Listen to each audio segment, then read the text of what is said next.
고린도 후서 우리가 오늘 15번째 시간을 가지고 있습니다.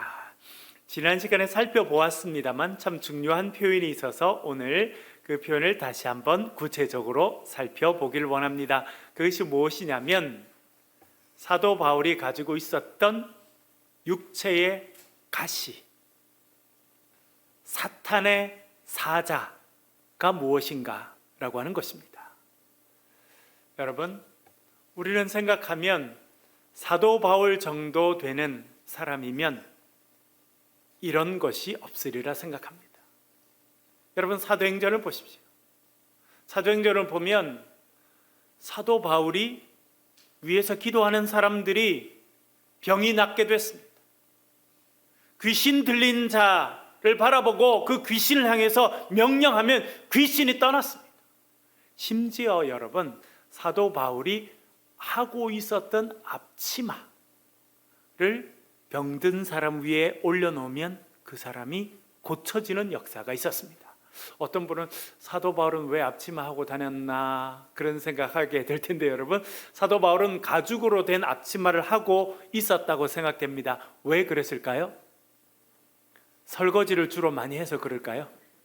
저도 가끔 설거지를 하는데 천으로 된 거는 썩 좋진 않더라고요. 물이 튀니까 안에 옷이 젖어요. 그런데 너무 비닐같이 이렇게 된 거는 또 입으니까 답답하더라고요. 그래서 좀 좋은 소재로 만든 앞치마 있으면 참 설거지하는데 도움 되겠다. 가끔 제가 설거지하면서 그런 생각을 하는데, 사도 바울이 앞치마를 했던 이유는 무엇입니까? 그가 천막 만드는 일을 하였습니다. 천막은 천으로 된 천막들도 있었습니다. 그러나 가죽으로 된 천막들도 있었습니다. 짐승의 가죽을 엮어서 천막을 만드니까, 여러분, 짐승의 가죽을 깨끗이 정리하려고 하면 약품들도 쓰기도 하고, 또 여러분 이런 그 가죽을 이렇게 다루면 먼지도 많이 튀리라는 걸 아시지 않습니까? 그래서 그가 가죽으로 된 그런 앞치마를 하고 작업을 했던 것 같습니다. 그래서 사람들이 사도 바울이 없으면 심지어 사도 바울이 입고 있었던 그 앞치마를 들고 가서 아픈 사람 위에 놨는데 그 사람이 병이 낫고 고쳐졌다는 거예요. 얼마나 위대한 사도가 사도 바울입니까? 그 정도 되는 사도 바울이면 몸이 아주 건강해야 된다고 생각합니다. 고통이 없고 아픔이 없고 그랬어야 될 것 같은데, 실제로 사도 바울은 몸이 많이 약했습니다. 늘 아팠어요. 병을 달고 살았습니다. 그래서 하나님, 저의 연약한 육체를 고쳐주십시오라고 기도하는 사람이었다라고 하는 것을 알게 됩니다. 제가 신학교에 다닐 때 오셔서 강의해 주시는 목사님들이 계셨습니다. 신학교 계신 교수님들은 주로 이제 성경 내용, 또 철학적인 내용, 또 목회 상담, 교육학, 이런 학자들 이야기, 어려운 이야기들을 이렇게 많이 해주시고 또 깊이 있는 이야기를 해주셔서 저희들이 참 도움이 됐습니다. 그런데 현장에서 목회하시던 분들이 오셔서 강의하실 때가 많이 있었습니다. 90년대 여러분 잘 아시다시피 소망교회를 개척해서 세우신 곽선희 목사님, 이런 분들이 오시면 학생들이 300명, 400명 앉아서 들었습니다. 물론 그분 신학 박사이시고 하시기 때문에 성경을 깊이 해석하시고 하는 것도 아주 잘 하시지만, 또 목회자이시기 때문에 목회하는 그런 일들을 참 많이 이렇게 이야기를 하셨습니다. 그러면서 한 번은 그분이 뭐라고 그러시냐면, 여러분, 성경을 잘 아는 것도 중요하지만 교회에 실제로 목회해 보면 목회자가 손을 얹고 기도할 때 병 낫는 게 참 중요하다는 거예요. 근데 그 목사님 참 재밌어요. 본인은 여러분 그 교회 교인들이 그 당시 3만 명이니 4만 명이니 그렇게 했으니까 얼마나 교인들이 많겠습니까? 그런데 본인은 설교하는 데는 쓰지만 병원 신방이나 그런 환자 신방은 안 간다는 겁니다. 특별히 와서 기도해 달라 그러면 부목사님을 보내지 본인은 안 간다는 거예요. 그런데 어떤 데는 너무 가깝고 너무 교회 헌신하신 그런 중직자 분께서 심각한 병에 걸리셔서 본인이 가셔서 기도를 하셨답니다. 근데 본인은 자기는 말씀의 은사를 받았지 신유의 은사는 조용기 목사님이 받았지 나는 안 받았다 이렇게 생각하고 살았다는 거예요. 그런데 가서 전심으로 기도하셨답니다. 본인은 뭐 내가 목회자니 이분을 위해서 전심으로 기도하는 게 내 임무지, 뭐 조용기 목사님처럼 기도하면 뭐 벌떡 일어나고 이런 거는 나한테 은사 주신 건 아니다.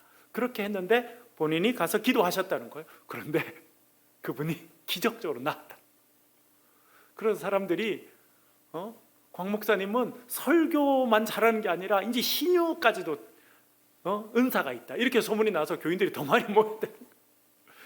그래서 뭐라 말씀하시냐면 정말 우리가 전심으로 기도할 때 하나님께서 우리에게 꼭 은사를 주시지 않더라도 그분을 위해서 치료하시기도 하십니다. 그러니까 여러분 마음을 여시고 말씀도 잘 가르치지만 또 그런 사람들을 위해서 기도도 하시고 또 신유의 은사가 있도록 기도하십시오. 그런 이야기를 하셨습니다. 여러분 사도 바울은요 그런 능력의 사람이었습니다. 그런데 그가 병약했어요. 지난번에 한번 보았지 않습니까?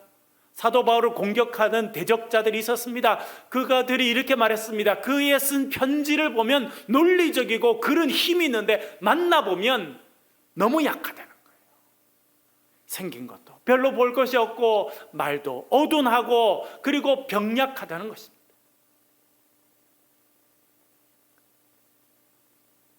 그때 그 목사님들이 오셔서 하신 말씀 가운데 저희들 귀에 많이 남은 게 있어요.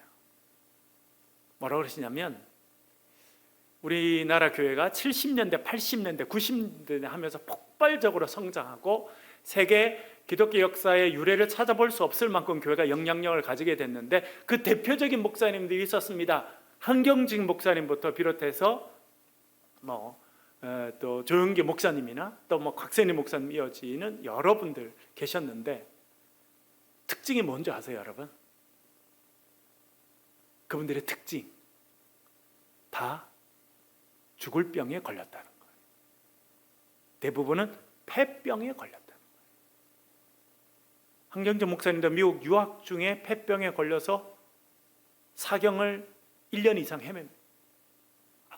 아무도 가족도 없는 그곳에 그는 쓸쓸히 유학하러 왔다가 폐병에 걸려 죽어갈 시간들을 보냅니다. 그분들이 하신 말씀이 그래요. 그렇게 말씀의 능력이 있고 신유의 은사도 있고 그렇게 하신 목사님들이 실제로 머리는 약하다는 거예요. 본인은 어려움을 겪고 몸이 약하고 환난이 많고 어려움이 많고 그래서 끊임없이 하나님 나를 도와주세요. 하나님 저에게 은혜를 베풀어 주세요. 그렇게 하고 지냈다는 거예요. 그게 참 어떻게 보면 아이러니와 같은 일이다. 그런 생각들을 저희들이 신학생으로 들으면서 하였습니다. 그런데 여러분 사도 바울 얼마나 능력 있는 사람입니까? 예수님 다음으로 기독교를 온전히 세운 능력의 목회자요, 선교사요, 뛰어난 신학자인데 그는 늘 몸이 약했습니다. 그 자신의 약함에 대해서 그가 자주 쓰지 않았는데 오늘 우리 읽은 본문에 보면 지난 시간에 살펴보았습니다만 자기의 몸에 있는 고통을 육체의 가시 곧 사탄의 사자다 그렇게 이야기하였습니다. 그래서 신학자들이 이 부분이 참 너무 특별하지 않습니까? 그리고 도대체 사도 바울이 이때 말하려고 했던 게 무엇이었을까? 그렇게 생각했습니다. 사실 저도 이 부분이 궁금해서 오늘 설교를 준비하면서 제가 주석을 몇 권이나 이렇게 읽어보고 또 해봤습니다. 다양한 해석들이 있는데 두 가지입니다. 하나는 정말 그의 육체에 가시가 있었다는 것입니다. 육체가 그가 약하고 아팠다라고 하는 것입니다. 고린도 후서 11장 23절 24절 지난번에 읽어보았습니다만 한번 읽어보겠습니다. 시작. 그들이 그리스도의 일꾼이냐 정신없는 말을 하거니와 나도 더욱 그러하도다. 내가 수고를 넘치도록 하고 옥에 갇히기도 더 많이 하고 매도 수 없이 맞고 여러 번 죽을 뻔하였으니 유대인들에게 40에서 가만 5번 맞았으며 아멘. 뭘 이야기합니까? 맞은 이야기를 하는 거예요. 감옥에 던져진 이야기, 채찍 맞은 이야기, 유대인들에게 잡혀서, 여러분 유대인들은요 자기 동족이잖아요. 지금 말하면 여러분이 중국 북경에 가 있는데, 미국 LA 가 있는데 거기서 동족들한테 맞은 거예요. 여러분, 우리나라에서 그런 일을 당해 참 섭섭해요. 그런데 여러분, 외국에 가서 나랑 얼굴 색깔이 비슷하고 나랑 말이 통하고 김치 먹으면서 맛있다고 할 수 있는 사람, 그래서 서로 짜장면도 먹고 너무 가까이 지냈는데 그 사람한테 배반을 당하면 그는 정말 큰 충격이거든요. 사도 바울이 유대인들에게 잡혀서 40에 하나 감한매 39대를 때리는, 왜? 40대를 때리면 사람이 죽을 수도 있으니까 그 전까지 때리도록 그렇게 된 그것을 5번이나 맞았다는 겁니다. 그것도 동족에게.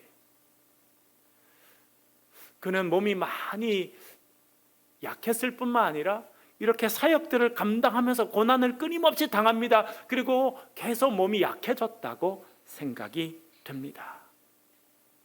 육체의 가시, 그것은 그가 사역을 하면서 자기의 몸에 찾아왔던 그런 고통과 병이었을 것이라고 생각하는 학자들이 있습니다. 그리고 그는 이 고통을 많이 당했고 그의 육체가 그것을 기억하고 있었습니다. 여러분, 제가 교육 전도사를 할 때 친하게 지냈던 목사님이 계셨습니다.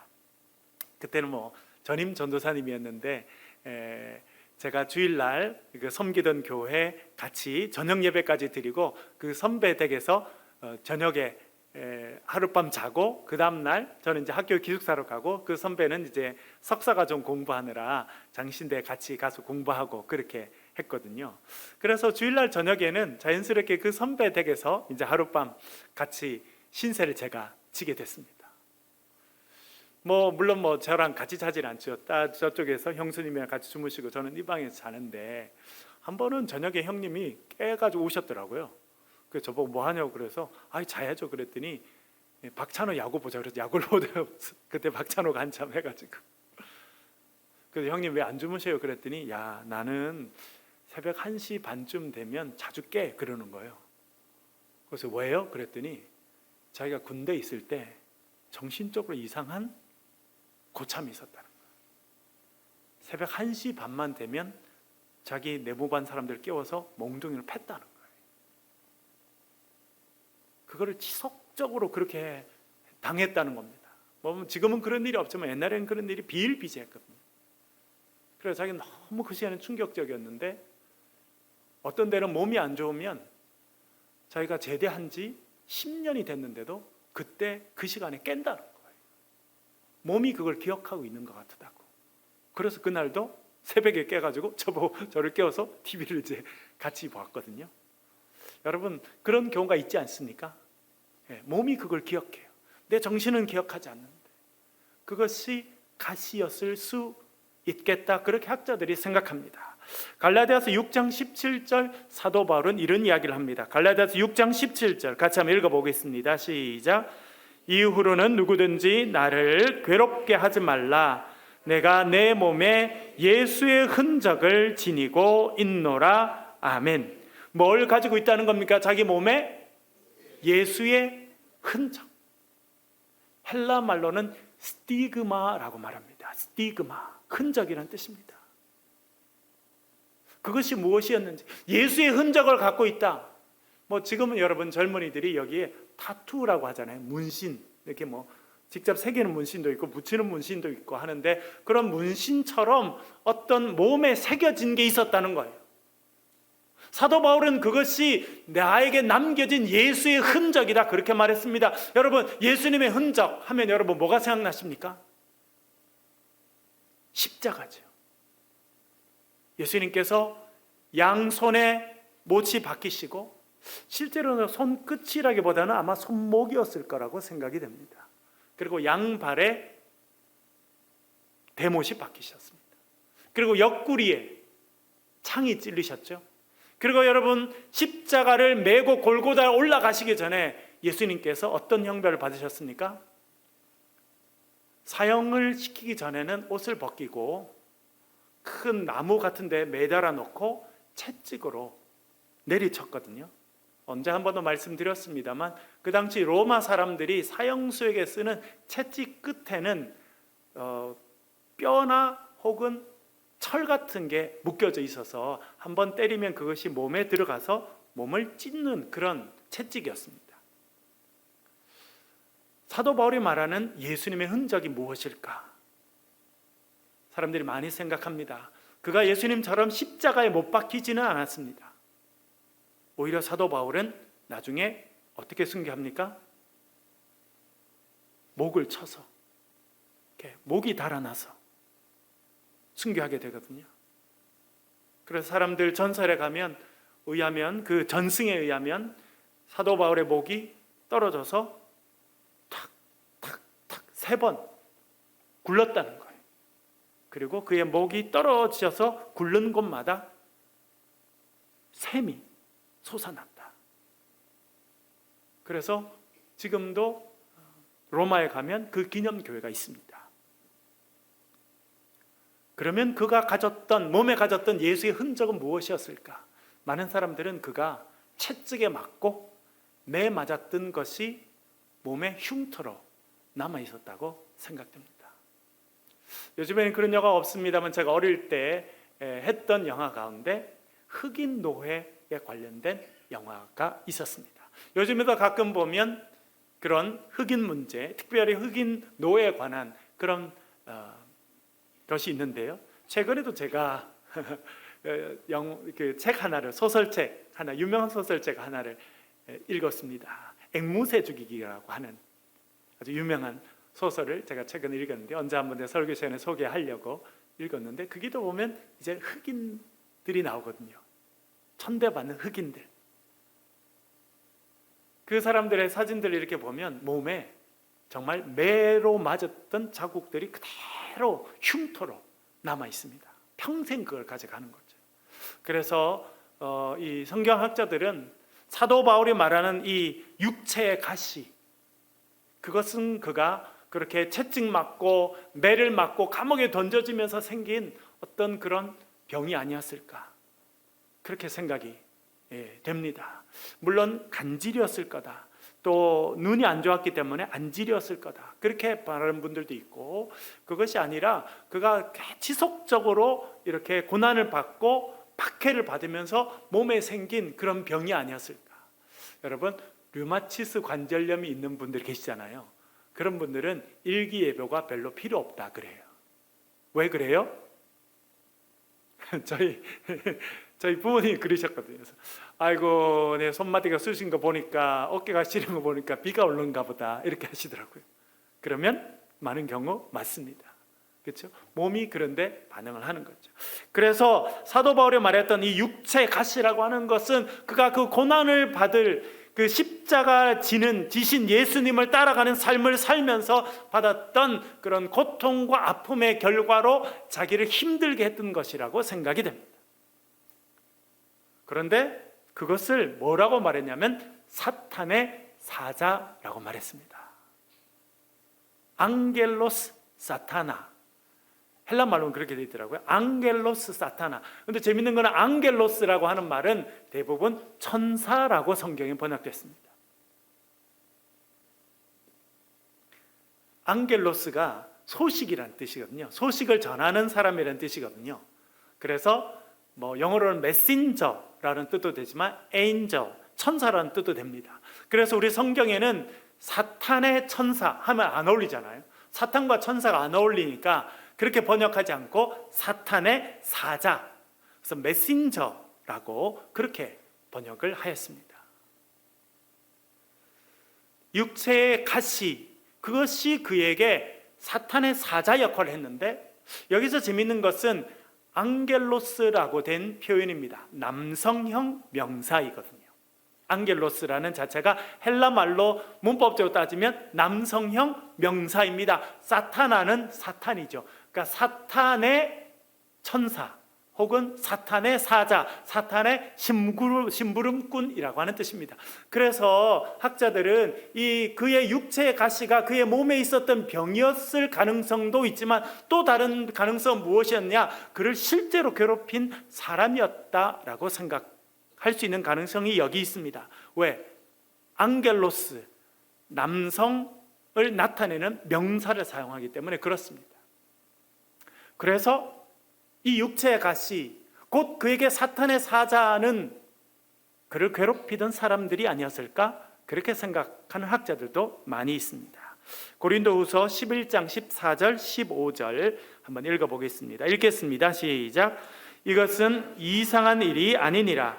사탄도 자기를 광명의 천사로 가장하나니 그러므로 사탄의 일꾼들도 자기를 의의 일꾼으로 가장하는 것이 또한 대단한 일이 아니니라. 그들의 마지막은 그 행위대로 되리라. 아멘. 여기서 여러분, 사도 바울이 중요한 이야기를 합니다. 사탄들도 자기를 뭘로 가장한다는 겁니까? 광명의 천사로.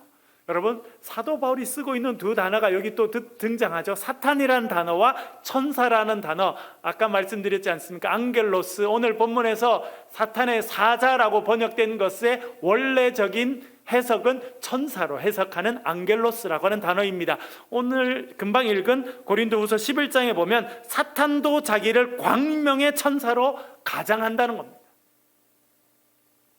여러분, 최근에 우리가 마태복음을 읽고 있습니다. 23장, 24장, 25장, 26장까지 오늘 읽었죠, 여러분? 어떤 표현이 많이 나오던가요? 세상의 종말의 때 어떤 일이 있습니까? 제자들이 물어봅니다. 예수님께서 말합니다. 미혹하는 자들이 나타날 것이다. 너희들이 미혹당하지 않도록 조심해라. 그렇게 말씀하십니다. 끝날 세상의 종말의 특징, 가장 큰 특징은 뭐라는 겁니까? 미혹하는 자가 나타날 것이라는 겁니다. 실제로는 사탄인데 천사로 가장하고 나타나서 사람들을 유혹할 것이고 괜찮은 척 할 것이고 거기에 넘어가는 사람들은 결국 멸망으로 가게 될 것이다. 예수님께서 경고의 말씀을 마태복음에서 지속적으로 하고 계신 것을 보게 됩니다. 오늘 본문에도 사도 바울이 말합니다. 사탄도 자기를 광명의 천사로 가장할 수 있다는 것입니다. 그리고 이렇게 썼습니다. 그러므로 사탄의 일꾼들도, 여기 나오죠, 여러분? 사탄의 일꾼들. 이것이 사탄의 사자라고 번역되는 것과 같은 의미라고 이해해 볼 수 있겠습니다. 그러니까 어떤 사람이 있는데 그 사람은 사도 바울 판단에 저 사람은 사탄의 일꾼이라는 거예요. 충격적이죠. 그런데 그 사탄의 일꾼들은 어디 있었을까요? 물론 아까 사도 바울이 우리 읽은 것처럼 내가 붙잡혀서 유대인들에게 붙잡혀서 40에 하나 감한매를 5번 맞았다고 할 때 그 사람들, 유대인들, 교회 안에 없고 교회 밖에 있는 유대인들, 아직 예수님을 구주로 믿지 않는 사람들, 그 사람들도 그런 역할을 했다고 생각됩니다. 그러나 실제로 교회 안에서도 그런 역할을 하는 사람들이 사도 바울에게 있었습니다. 그들을 사도 바울은 사탄의 일꾼들이라고 말합니다. 사탄의 일꾼들도 자기를 의의 일꾼으로 가장하는 것이 또한 대단한 일이 아니라, 되게 의로운 척한다는 것. 겉으로는 의로운 척하고 예수 잘 믿는 척하고 괜찮은 척하고 그렇게 한다는 거예요. 그런데 실제로는 사탄의 일꾼으로 쓰임받는 자들이다. 사도 바울이 그렇게 말합니다.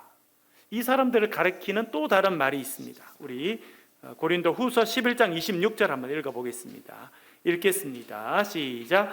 여러 번 여행하면서 강의 위험과 강도의 위험과 동족의 위험과 이방인의 위험과 시내의 위험과 광야의 위험과 바다의 위험과 거짓 형제 중에 위험을 당하고, 아멘. 여기서 거짓 형제 중에 위험을 당하고, 거짓 형제라고 하는 말을 사도 바울은 자주 사용합니다. 고린도서에도 사용할 뿐만 아니라 갈라디아서에도 가면 그가 거짓 형제들에 대해서 이야기합니다.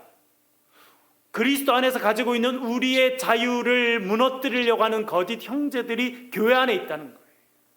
그 사람들은 광명의 천사로 가장한 사탄의 일꾼들이다.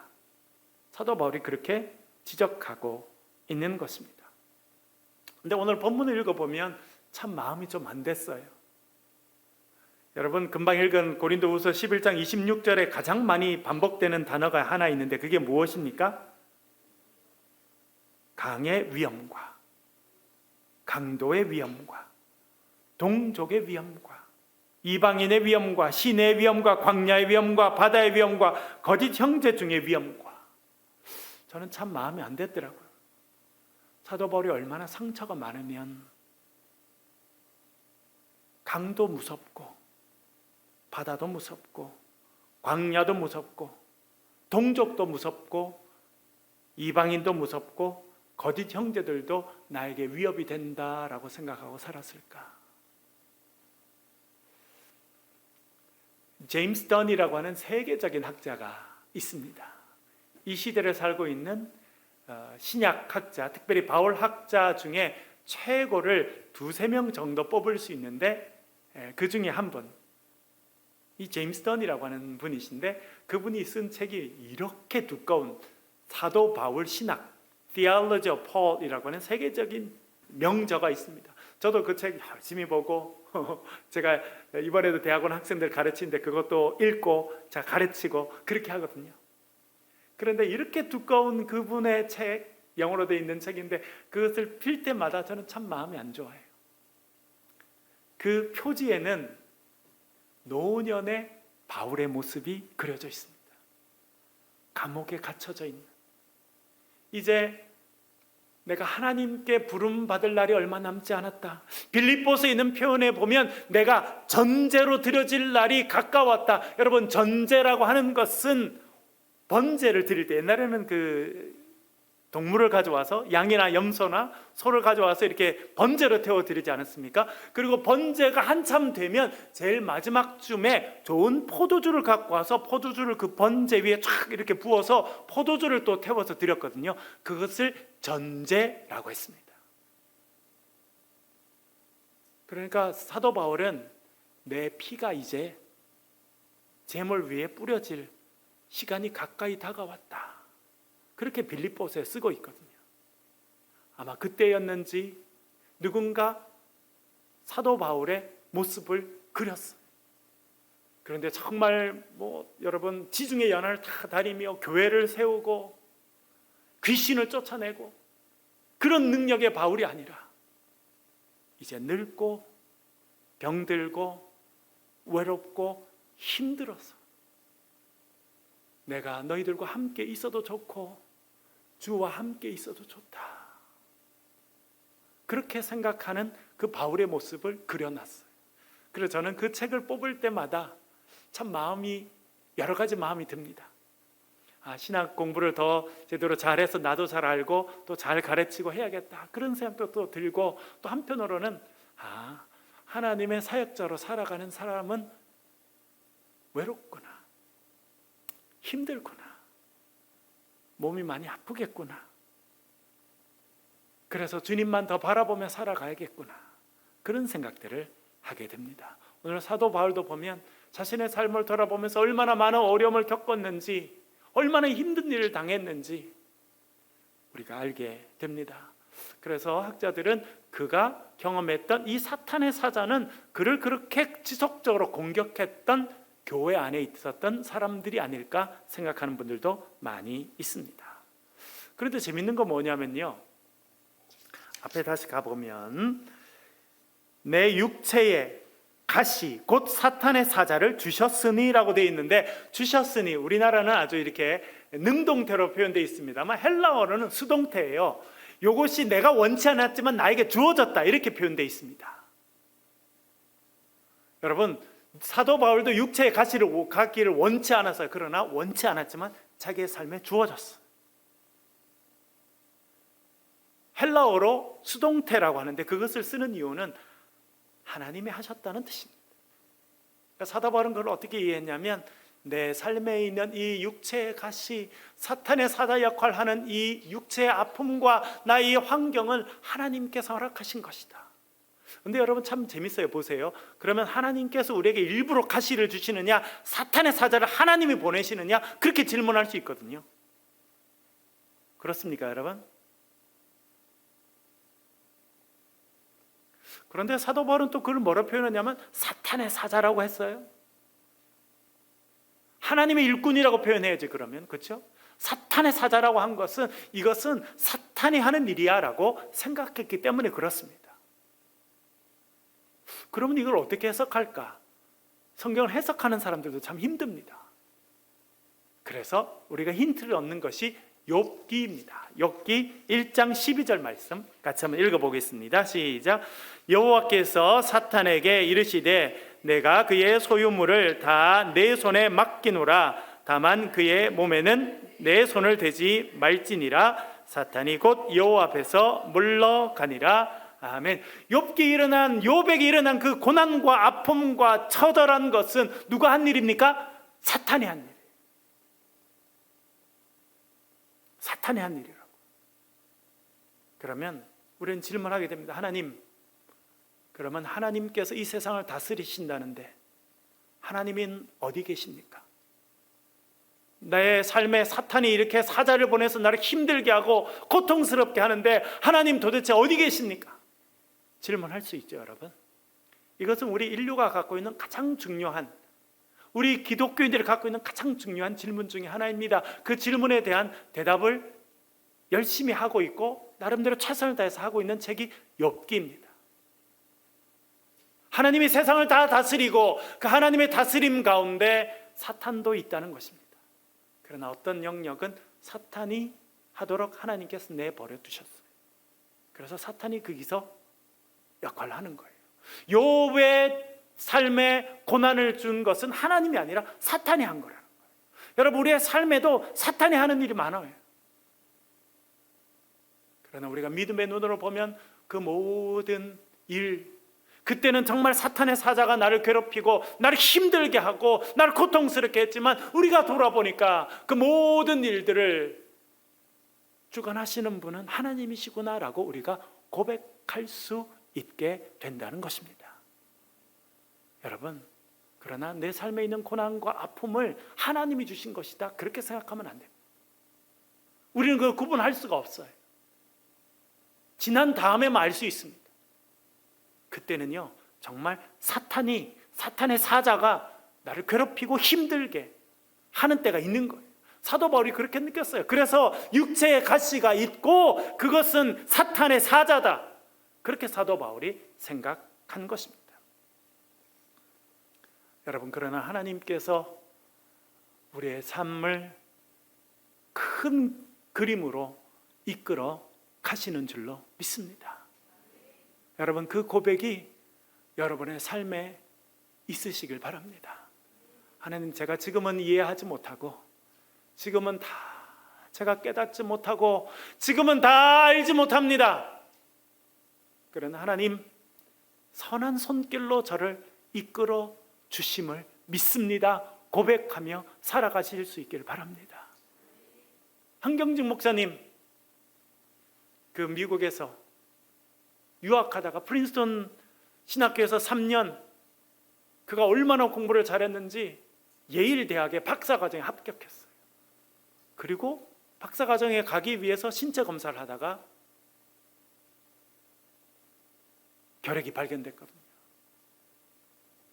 한경림 목사님이 유학하던 30년대, 40년대, 그때는 미국에서도 결핵약이 개발되지 않았어요. 그저 따뜻한 데 와서, 건조한 데 와서 잘 먹고 체력을 회복하는 것 외에는 미국 사람들도 결핵에 걸리면 죽어갔거든요. 약이 없었어요.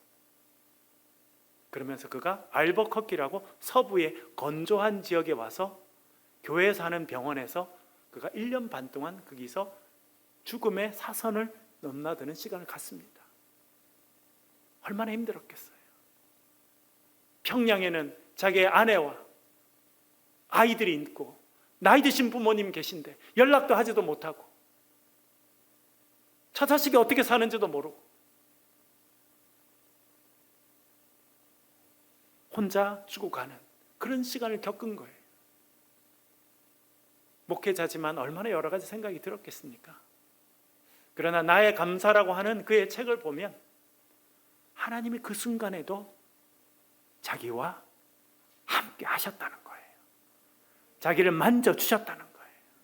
간호사들을 보내주시고 의사 선생님들을 보내주시고 또 자기를 위해서 특별히 쿠키를 만들어주고 음식을 만들어주는 그런 사람들을 보내서 하나님이 나와 함께 하시고 내 인생을 인도하신다고 하는 것을 알게 하시고 깨닫게 하셨다는 거예요.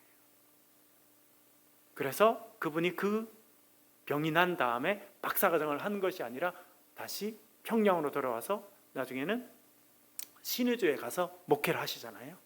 그러면서 자기처럼 병들고 가난하고 소외되고 정말 하나님의 은혜가 아니면 살아갈 수 없는 그 사람들 위해서 기도하고 목회하고 그렇게 하시고 또 남한에도 오셔서 그런 일들을 하시게 된 겁니다. 그래서 돌아보면 내가 폐병에 걸려서 그렇게 죽어가던 그 시간, 어떻게 보면 사탄의 사자가 자기를 공격하던 시간이고 그런 시간이었지만 그 모든 과정을 돌아보면 하나님께서 섬세한 손길로 나를 인도하시고 만져주시고 이끌어주신 것을 내가 감사한다, 그런 표현이 있습니다. 여러분, 우리의 삶에 일어나는 모든 일들을 우리가 다 이해할 수 없지만 하나님께서 놀라운 섭리 가운데 저와 여러분과 우리 가정과 우리 교회를 인도해 주시는 줄로 믿습니다. 그 좋으신 하나님을 바라보며 믿음으로 살아가시는 저와 여러분 되시길 주의 이름으로 간절히 축원합니다. 우리 같이 한번 기도하겠습니다. 우리 소리를 내서 한번 기도하겠습니다. 하나님, 우리의 삶에도 육체의 가시가 있습니다. 사탄의 사자가 있습니다. 사탄의 사자를 역할하는 사람들을 우리가 만나고 고난을 당할 때도 있습니다. 우리의 삶에 아픔이 있고 고통이 있습니다. 하나님, 이 사순절 때 사도 바울, 예수의 흔적을 몸에 지녔다라고 말했던 사도 바울을 기억하고 특별히 우리 위해서 골고다의 길을 걸어가신, 십자가의 그 길을 걸어가신 주님을 바라보며 살게 도와주옵소서. 주님을 더욱더 사랑하며 주님의 인도하심을 기대하며 살게 도와달라고 제가 소리를 내서 같이 한번 통성으로 기도하겠습니다.